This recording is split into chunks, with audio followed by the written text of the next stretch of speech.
যদি পড়ো বুঝা পরীক্ষা দেওয়া লাগবে না বুঝা। সায়েন্সটাকে আজকে আমরা আমাদের ক্লাস 10 এর প্রথম চ্যাপ্টারটাকে উদাহরণের সাথে খুব ভালোভাবে বুঝবো এবং সব সময় মনে থাকবে যে কেমিক্যাল রিঅ্যাকশন আর কেমিক্যাল ইকুয়েশন আসলে কি। দেখো আমার হাতে কিছু পুরান লোহা কিছু নতুন লোহা আমি হাতে নিয়েছি। আসলে এটা কি হয়েছে, একটার মধ্যে একটা কেমিক্যাল চেঞ্জেস হয়েছে।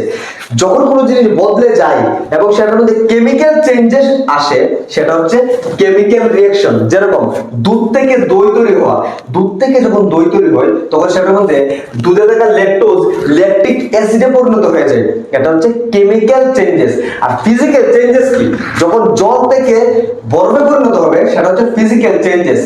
তো যখন কোনো জিনিস চেঞ্জ হয় কেমিক্যালি চেঞ্জ হয় সেটা হচ্ছে কেমিক্যাল রিঅ্যাকশন।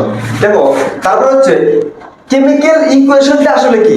আর এটার মধ্যে কিন্তু যখন লোহার মধ্যে লোহা অক্সিজেন আর জলের সংস্পর্শে আসে সেটাতে জং ধরে যায়, এটাও একটা কেমিক্যাল রিঅ্যাকশন অথবা কেমিক্যাল চেঞ্জেস। আমরা বুঝলাম কেমিক্যাল রিঅ্যাকশন কি।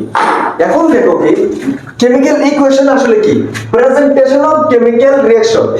কেমিক্যাল রিঅ্যাকশনটা যেন হয় সেটাকে আমাদের প্রেজেন্টেশন করতে হবে, মানে রিপ্রেজেন্টেশন করতে হবে। রিপ্রেজেন্ট যেভাবে করব যার মাধ্যমে, যেরকম রিঅ্যাক্ট্যান্ট আর প্রোডাক্ট, এটা হচ্ছে রিঅ্যাক্ট্যান্ট আর হচ্ছে এটা প্রোডাক্ট।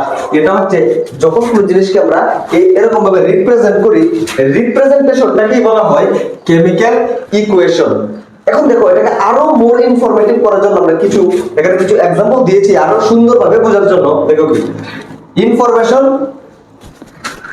Informative equation. দেখো কি হিট চেঞ্জেস, যখন কোনো কেমিক্যাল চেঞ্জেস হয় সেটা কি হবে, সেটা যদি হিটও চেঞ্জ হয়। তারপরে কি হয় দেখো concentration of acid. Concentration of acid মানে কি, কনসেন্ট্রেশন কথা মানে হচ্ছে জমাট বাঁধা, কনসেন্ট্রেশন। আর ডেলিউট মানে হচ্ছে কম জমাট বাঁধা, কি কম কনসেন্ট্রেশন বা পাতলা হওয়া। তো তারপর দেখো ফিজিক্যাল স্ট্যাটাস।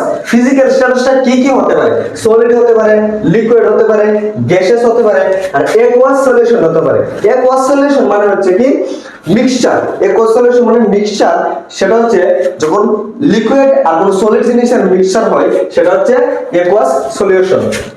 এইভাবে যদি তুমি বুঝো জিনিসটাকে যে কেমিক্যাল রিঅ্যাকশন মানে কেমিক্যাল চেঞ্জেস হবে আর ফিজিক্যাল রিঅ্যাকশন মানে ফিজিক্যাল চেঞ্জেস হবে, তাহলে তোমার জিনিসটা মনে থাকবে।